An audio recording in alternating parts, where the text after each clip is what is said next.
to Health Psychology 508, Unit 4, Seeking and Using Healthcare Services. 4.1, we're going to look into using health services. In this chapter, we will look into recognition and interpretation of symptoms, who uses health services, misusing health services.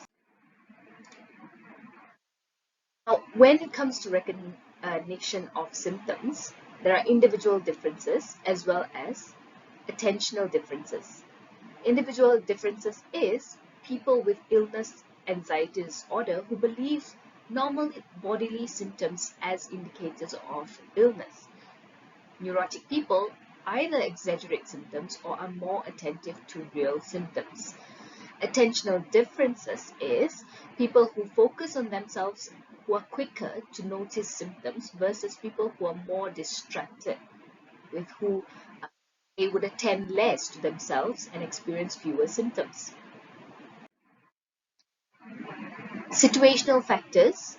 Boring situations make people more attentive to symptoms. Medical student disease, where students believe they are ill with the same illness about which they are studying. So being familiar with the symptoms, for example, they tend to self-diagnose. Stress-related physiological changes are interpreted as symptoms of illness. So these could be also amongst the issues surrounding recognition of symptoms. Mood affects perception about symptoms and perceived vulnerability to illness.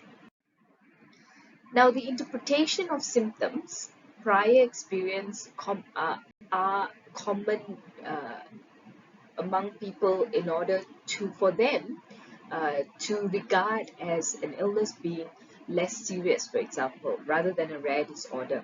Or, for example, expectations, unexpected symptoms are ignored and expected symptoms becomes amplified.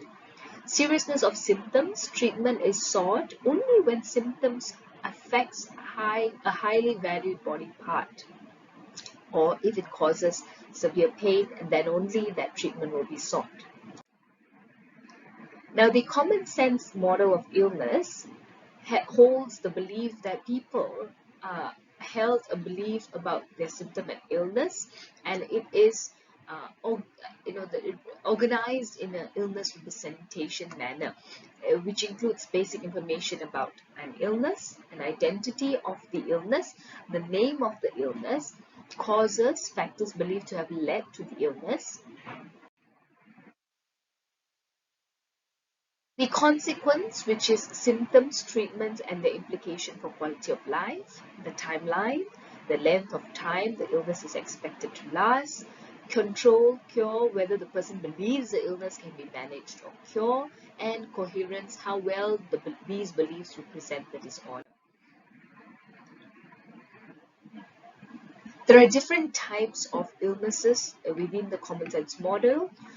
To understand further about model of illnesses, first we need to understand the different types, which is acute illness, chronic illness, and cyclic illness. So the acute illness is believed to be caused by viral or bacterial agents. They're usually short in duration, no long-term consequences. However, chronic illness could be caused by multiple factors, and it is long in duration with severe consequences. Now, the cyclic illness is alternating periods of either no symptoms or many symptoms. Now, when seeking treatment, lay referral network like family and friends are oftenly sought after or given, or they would offer their own interpretation of symptoms before the treatment is sought. And advice is offered regarding what the symptoms mean, advisability of seeking medical treatment, or even various home remedies will be given to reduce some sort of ailments. The internet is also where people find information, health information. So many physicians depend on it for the most up-to-date information on illness and treatment as well. Who uses health services? Now, depending upon the age as well, infants and elderlies, they use it more frequently. Gender, differences. Women tend to use it more than men due to pregnancy and childbirth, or even women, they have better homeostatic mechanisms here. So their medical care is more fragmented, whereas men, they are expected to ignore their pain and not give in to illness. This is sort of like a social um, stigma towards, what if I express uh, that I am ill, for example. What will people perceive of me?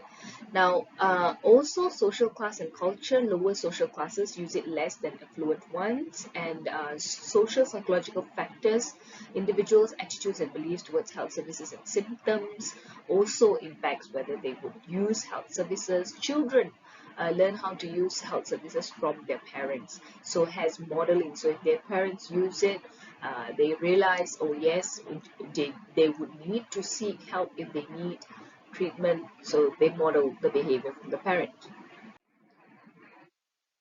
Using health services for emotional disturbances. Now, psychological complaints, which are non-medical complaints that come from anxiety or depression, people may use health services for these emotional disturbances. People also use health services for psychological complaints. Again, if they are also accompanied by other physical symptoms like palpitation, or they feel panic, where the heart rate increases, so they might use these services. Medical disorders are perceived to be more legitimate, however, compared to psychological ones, which is why the chances of actually approaching for psychological or emotional disturbance using health services for emotional disturbance is lesser compared to the physiological symptoms or physiological treatment needs.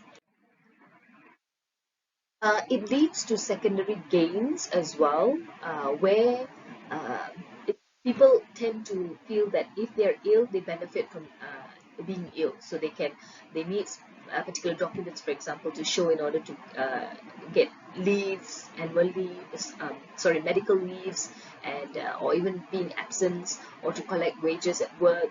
So this could be amongst the reasons of using health services. When we're talking about using health services as well, we need to look into delay behavior. So delay behavior is putting off seeking treatment for one or more potentially serious symptoms. Let's look at the stages of delay in seeking treatment for symptoms.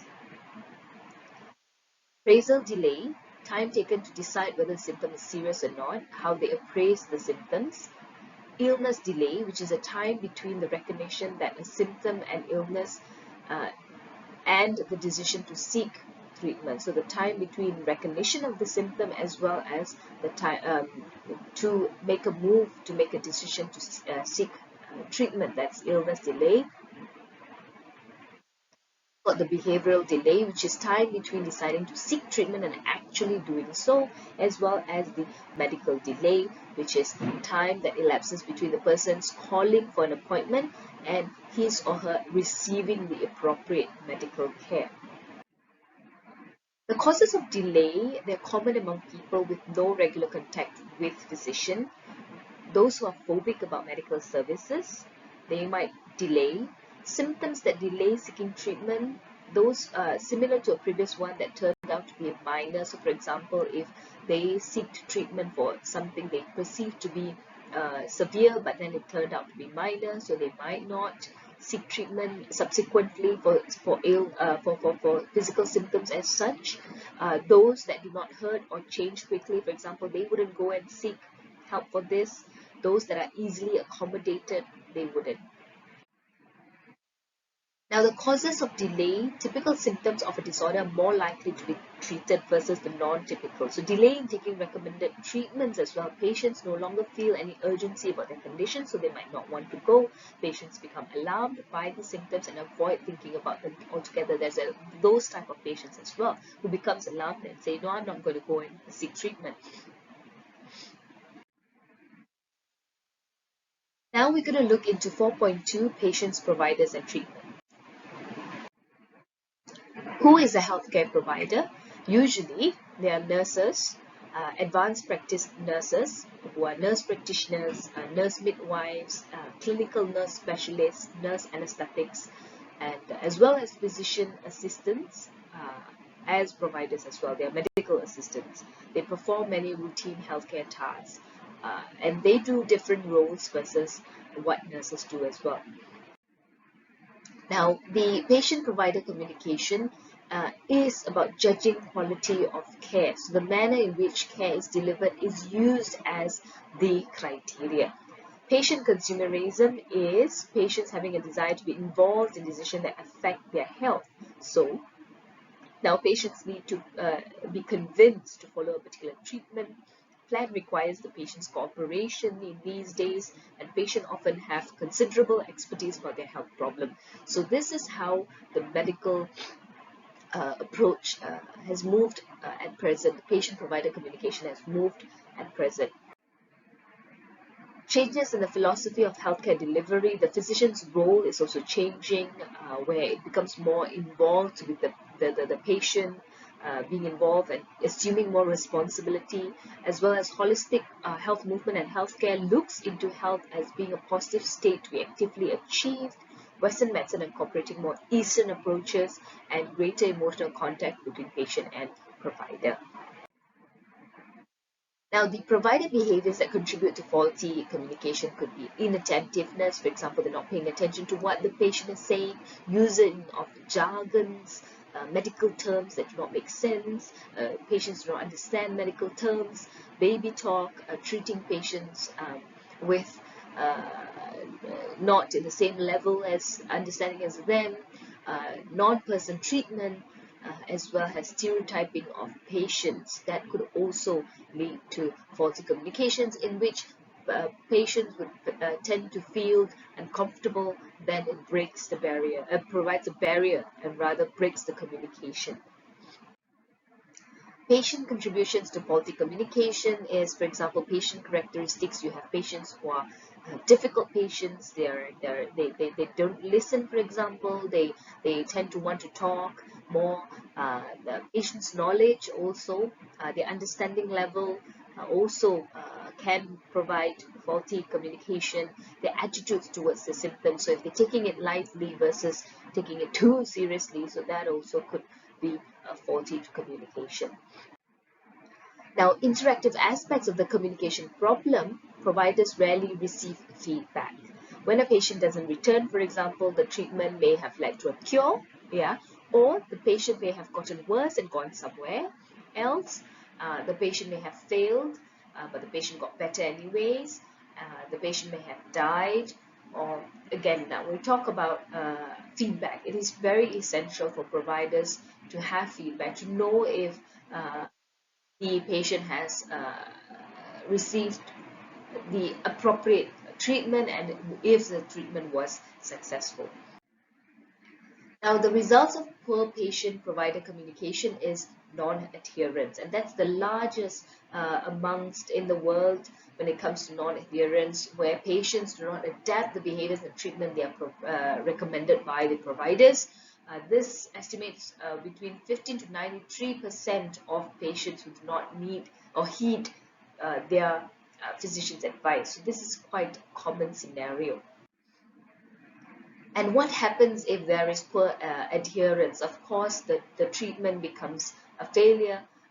Then the patients do not recover well. So measuring adherence to treatment regimen yields unreliable and artificially high estimates. So causes of adherence, how to get them to adhere is good communication. When the patient and provider has a good communication, then it helps them to get better and listen more carefully, and understanding of the treatment procedures are better, as well as the treatment regimen follows along, and there is also, however, creative non-adherence. Malpractice litigation is also common when there is a poor patient-provider communication. So malpractice suits have exploded over the years because, again, there is technical complexity which is increased from these malpractice suits, administrative complexity, incompetence and negligence of providers, or even poor communication. Now, if patients do not receive the appropriate communication where they feel they're not getting what they're supposed to get, they don't understand what's happening to them, they're not informed what is happening to them, this could lead to litigation or suits. Now, it is also important when we talk about patient-provider communication to teach providers how to communicate. So training providers need to look into patient-centered communication, improving patient-provider dialogue, have a dialogue with patient and provider, have an example of a scenario, real-life example of a scenario to understand better the faulty communications that can occur, non-verbal communication skills. Sometimes, for example, the things providers do could put the patients off in terms of the non-verbal behaviors, for example, and to practice much better communication skills. Now, teaching patients how to communicate is also important, not just the provider. Training patients to ask or elicit information from the physicians, because there are patients who do not elicit information from the physicians. They tend to not listen, for example, or they're thinking up their own question and perceiving that physicians are open to questions. Again, that should happen, because some patients, they tend to not ask questions, they don't want to ask questions, they just expect for the provider to provide them the information, or sometimes they don't even express about their symptoms, so that could also be a breakdown. So thinking up one's own question or perceiving that physicians are open to questions improves communication during office visits. Probing for barriers to adherence. Now we need to look for an effective combination of information, motivation, behavioral skill in understanding what are the barriers to adherence. Healthcare institutions and interventions has to be done as well, which is to reduce waiting time. Now a lot of healthcare institution has a long queue, long waiting time, and that could put patients, including the providers, off because of the load of work, the load of seeing the patients. So all these has to be looked into. Now, the patient in a hospital setting, more than 2.3 million people admitted yearly in Malaysia, and the structure of the hospital depends as well on the health program. So the idea in a hospital setting is cure, care and core. Cure is physician's responsibility, care is the nursing staff, and core, which is the administration of the hospital. So it is important for all these three areas to be looked into in a hospital setting. The functioning of the hospital is that it is, there is again presently an occupational segregation, and it is high in hospitals. Also, nosocomial infection, which is infection that results from exposure to disease in hospital settings. Sometimes people go to hospital, they contract certain infections that is exposed to them while being in the hospital setting, and including the providers themselves as well. So hospital workers, especially physicians, they're likely to break rules designed to control those infections. So again, these are some of the areas that needs to be looked into in a hospital setting. Recent changes in hospitalization. There are alternatives to traditional hospital services where people are seeking traditional medications these days, because again there are several issues within the hospital settings in most hospital organizations. Now the cost-cutting pressures, if you can see here, the iron triangle concept in healthcare is a premise that cost, quality and access cannot be improved at the same time. An improvement in one area results in a decline in the other area. Sometimes having the need of wanting to increase quality, that could cut down the cost or even cut down the access towards healthcare, right? So these are something that always in most hospital settings, to find balance is something challenging. So the role of psychologist is increasing in the past 10 years, actually, health psychologists, the need of health psychologists. But in Malaysia, it is still a challenge, however. The role of psychologists is that they usually participate in diagnosis of patients and assessing patients' level of functioning before they go into any sort of procedures or treatment. Uh, and they're involved in the pre and post surgery preparation, mainly the pain control, interventions to increase medication and treatment compliance. They look into how to increase treatment compliance and medication, and behavioral programs to teach appropriate self-care following discharge of patients.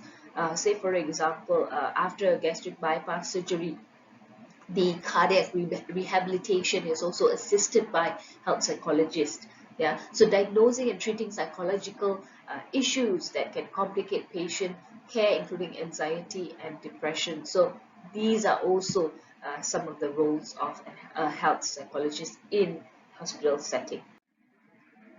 Now, the impact of hospitalization with patient is that when patients arrive at hospital with anxiety, yeah, in most cases they arrive in hospital with anxiety, and they sometimes hospital patients show problematic psychological symptoms as well. So patients are also given a roadmap of procedures they can expect, which can reduce the level of anxiety. Interventions to increase inflammation in hospital settings.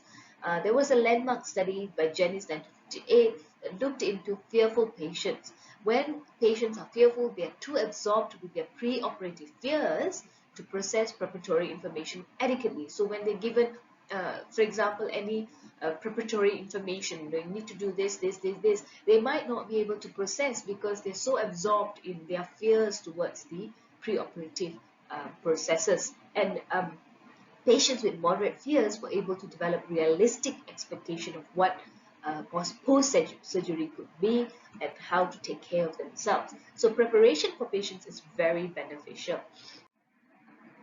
Now, another thing to consider as well is the hospitalized child. Children. Now, as adults, we tend to be very fearful as well about treatment procedures, surgical procedures. How about children? Now, they also have anxiety. Not all adverse reaction can be attributed to separation anxiety. That's a misconception. The providers might think, oh, because they're having this separation anxiety, but it is not the case in most situations. It could be that they're anxious about what's happening or what's going to happen to them. A warm, nurturing relationship with a caregiver can offset some of the adverse effects of hospitalization for children. Now, the mother need not be the person who provide that relationship. Instead, the nurses or other providers, care providers there in the hospital could provide this instead.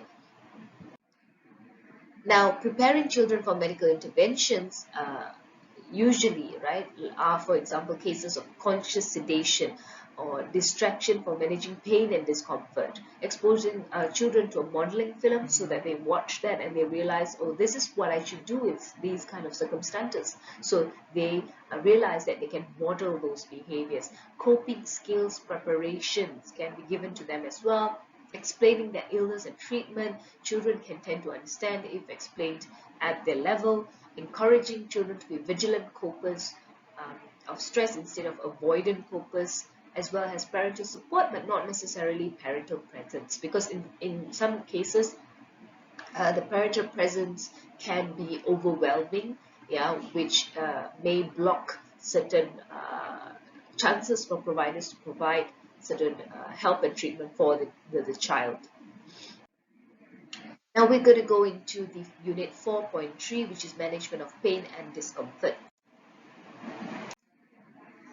When we talk about pain, it is a health epidemic. 30% of adults in developed nations suffer from chronic pain, 40% in underdeveloped nations. So as you can see, the percentage is quite high, and 25% of children in US experience chronic pain. And it has increased 4 times since 1999, where companies have prescribed pain medications such as opiates, which has led to addiction in patients. So pain is a health epidemic because chronic pain is there, it's high, and that going to treatments like prescriptive pain medications, that could lead to addiction as well. Biomedical model is a very narrow view of treatment. Yeah, it looks at medication management of pain. But however, it's only moderately effective. Addiction to pain meds or overdoses tend to occur in most cases, and psychological intervention, however, is a promising addition to managing pain. Now, the cause of an epidemic of addiction 25 years ago, a major academic paper stated that pain patients were wholly mismanaged, in which it is described as cruel and blind medical field that was neglecting and under-medicating pain or over-medicating pain. So change in medical schools training or health psychology needs to be there. Focus on pain as a more vital sign, upping use of pain meds. Yeah. Now, this has to reduce. Okay, so in 1996, the introduction of oxytocin, which a pharmaceutical company has introduced, had resulted in low side effects as well as reduced addiction. Opiate addiction in the early 1999s, there was an increased sales of opiate. 44% died, 44 people died of opiate addiction daily. Yeah, and in some states in the US, like Alabama, Tennessee, Virginia, Florida, it has been the worst situation. Uh, and There is also in New Hampshire an increase of dosage of OxyContin. So the lowest use is in Hawaii, Colorado, and California. There is a demand for change due to all these opiate addiction. So to identify the pill mills, so places where bad doctors hand out prescriptions like candy. So this needs to be looked into, and to retrain doctors treating pain, how to look into pain management in a different way rather than just prescribing medications, to regulate pain management claims. The role of heroin, now they're the most common fatalities. So the demand for change is restrictions on how opiate is prescribed were given, where it required more face-to-face consultation, no call scripts, role for psychological interventions. There were also other alternatives that were introduced like acupuncture, massage, relaxation, exercise, electrical stimulation. Now, the problem here, however, is it's not a widespread in application in different countries or areas as well. Now, chronic pain is addiction, it results in addiction to opiates. Now, it contributes to worsening of the chronic pain. So it worsens the experience of pain over time. Chronic pain becomes a major risk factor in the lifetime of an opiate addict. The effect of pain, is providing feedback about the functioning of our bodily symptoms is important. It can lead a person to seek treatment. Inadequate relief from pain is most common reason for request of euthanasia or assisted suicide. Now, this is when we talk about assisted suicide, this is also something of a debate. Is it ethical for physicians to continue with assisted suicide? Now, there's also purpose of pain, which is adaptive. It is a protective mechanism to bring tissue damage into conscious awareness for us to seek treatment, accompanied by motivational behavioral responses. But problems with intense reactions is negative emotions tends to exacerbate pain, and then it reduces chances to seek treatment and so on and so forth. So if you look at this figure, it shows the experience of pain. First, the reflex action, so what happens in part of the body that we experience pain. Then it goes up to the interpretation in our brain about pain. The stimulation of the nerves endings set off a pain signal, and it then communicates in our brain, whether what is it, what is the pain, what does that pain mean, yeah. Now, measuring pain, there are several verbal reports. There are large informal vocabulary that people use to describe pains. That is a verbal report. There are pain questionnaires, which are asked about the nature of pain and its intensity. There's also observation of behavior. Again, it can be a useful and more severe. It can be useful with more severe pain for observation of behavior. So there can be several methods to measure pain rather than just using one method. Now, pain behaviors, they can arise from chronic pain, not acute pain in most cases. So it's used to assess how pain has disrupted a patient's life. It can also have secondary gain, which promotes underfunctioning and increased pain, where people would tend to feel they need to take time off from work and all that. However, it complicates the treatment when there is secondary gain. Now, there are methods of pain modification. Descending, which is reinterpret pain signals. Now, it depends also in context and culture as well when it comes to this, how individuals reinterpret pain signals. In some culture, there are tendencies to exacerbate pain, for example. And then ascending, that's modification of pain, happens in the peripheral nervous system.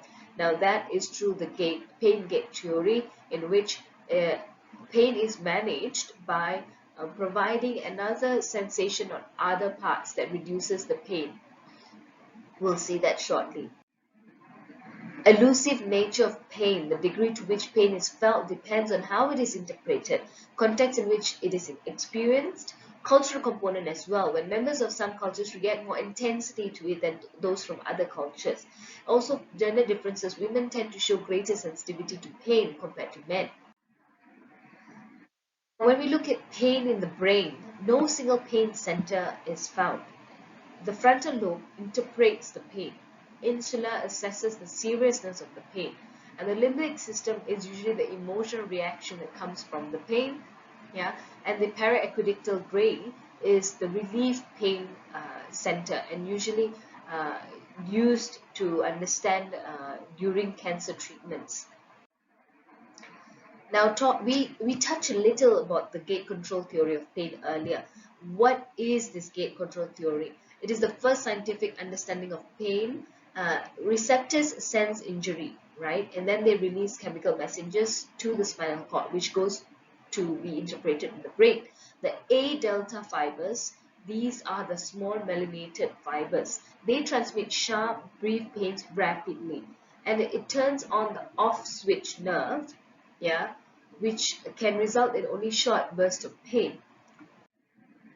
The C fibers are unmyelinated nerve fibers. They are involved in polymodal pain.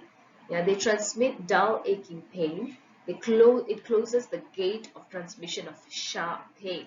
So examples when acupuncture is provided, yeah, so these actually triggers the C fiber, the unmyelinated nerve fibers, which would transmit dull aching pain versus the more painful A fiber. Yeah, or rubbing, for example, that also produces this um, dull aching pain. So it counteracts towards the A fibers. So the discovery of the ascending modification of pain perception, which is from bottom to the brain, when we apply these pressures, for example, that can help counter the pain that is the sharp pain that is produced by the A fiber. So also when we talk about pain inhibition, stress response plays a role. Stress-induced analgesia, or SIA, is a phenomenon where acute stress reduces sensitivity to pain. Enkephalin or endorphin, they are released by the pituitary gland. This can also reduce pain. Effect of chronic stress results in dulling the pain. The pain becomes dulled. It complicates pain assessment, however, in low socioeconomic status patients. The ascending modification is from top to down, top to bottom, which is brain to the body. Acute and chronic pain. Acute pain results from specific injury that produces tissue damage. It disappears when the tissue is repaired. It is short in duration, lasting for less than 6 months. However, chronic pain begins with an acute episode but does not decrease with treatment, and the passage of time increases. So pain intensifies and addiction can occur as well. Interventions are most effective for acute pain. Both have different psychological profiles. Chronic pain usually Depression, anxiety, suicidality complicates the diagnosis and treatment of this. Patients develop more maladaptive coping strategies or overdependency or addiction, and then they become dysregulated. So pain control techniques may not be effective for patients like this. Pain medications increase pain sensitivity. Let's look at the types of chronic pain. The benign pain, chronic benign pain, which persists for 6 months or longer, relatively unresponsive to treatment, and the severity of pain varies for chronic benign pain. The recurrent acute pain, which is intermittent episodes of pain that are acute in character but chronic in condition, recurs more than 6 months. And then we've got the chronic progressive pain, which persists more or longer than 6 months, and severity increase over time, is associated with malignancies and degenerative disorders as well. Look at some of the common sources of chronic pain: back pain, headaches, cancer pain, arthritis pain, neurogenic pain, as well as psychogenic pain. So these are some of the different chronic pains that is present. So 70 to 85% of Americans have back pain problems, Malaysians as well. So headaches, approximately 45 millions of Americans have this. So again, neurogenic pain usually is a pain resulting from damage to the peripheral nerves and central nervous system. And then psychogenic pain, they're not due to an identifiable physical cause. So there is no identifiable physical cause, but people experience pain. So it could be psychogenic. By, for example, misdiagnosis. So in the case of fibromyalgia, in which pain is the result of pain is causing the symptoms is that this type of pain, it has aching all over the body, yeah, painful in certain tender points, but it is not identifiable as to where the source of the pain comes from. And the problem with this is that it becomes misdiagnosed, and that could cause further problems in patients of this condition. So it is said that this type of pain is due to some glitch within the system in understanding where the causes of the pain is from. And again, inappropriate prescriptions of medications can also lead to further problems for patients of this condition. Lifestyle, secondary losses, so quitting job and abandoning leisure activities or withdrawing from family and friends, as well as require loss of independence. So this could also be results of chronic pain in patients. And experience of loss of self-esteem and identity, where they sometimes receive compensations as well. Increased pain provides incentive for being in pain. This is secondary gain. Some people, when they receive compensations, they tend to increase, or it tends to persist for a longer time due to the secondary gain. Relationships, family relationships gets affected. A marital decline in intimacy can result from chronic pain. A positive attention from spouse may maintain the pain. Yeah, so for example, when spouse pay more attention, they tend to feel that the need of care and affection, and the pain may tend to persist longer. So behaviors or alterations in lifestyle interfere with successful treatment. Sedentary lifestyle or poor diet or feelings of hopelessness can also interfere with successful treatment. Stress intensify pain, as well as result in difficulty to manage the pain. So factors in treating the total pain experience, for example, understanding the pain behaviors is very important. Knowing whether they persist after treatment is also very important to have appropriate treatment. Now, pain-prone personality is something that we need to also understand when we talk about pain and chronic pain. This is where people are predisposed to experience of chronic pain. So the personality is usually attributed to chronic pain is, for example, neuroticism. If a person has high neuroticism, or who are introverts, or they use passive coping strategies rather than active coping strategies. They tend to get aloof. Yeah, so all these can actually contribute further to pain and a long-term period of pain rather than recovery. So the pain profiles conditions that increase the perception of pain, such as depression and anger suppression, that could lead to avoidance of feeling. They don't approach um, pain treatment, and efforts to suppress pain, for example, due to family norm or culture. So due to the pressure of that, they tend to suppress pain. Anxiety disorder, substance disorders, and other psychiatric problems as well. Now, what is pain control? It is the cessation of pain through surgery or nerve block method is being done. Tolerance of pain, use of alternative techniques to increase tolerance, right? Most effective with increasing tolerance. Now let's look at the pharmacological control of pain. These are some of it: administration of drugs, types of drugs. So there's local anesthetics, there's spinal blocking agents, there are antidepressants as well. Again, the antidepressants, they affect the downward pathway from the brain to the that modulates the pain. And drawbacks, however, undesirable side effect or even addiction can occur. Because why addiction is when people feel pain, they constantly feel they need these medications to suppress the pain. So that could cause addiction. Now, surgical control of pain, it disrupts the conduct of pain from the periphery to the spinal cord, right? And interrupts the flow of pain sensation from the spinal cord to the brain.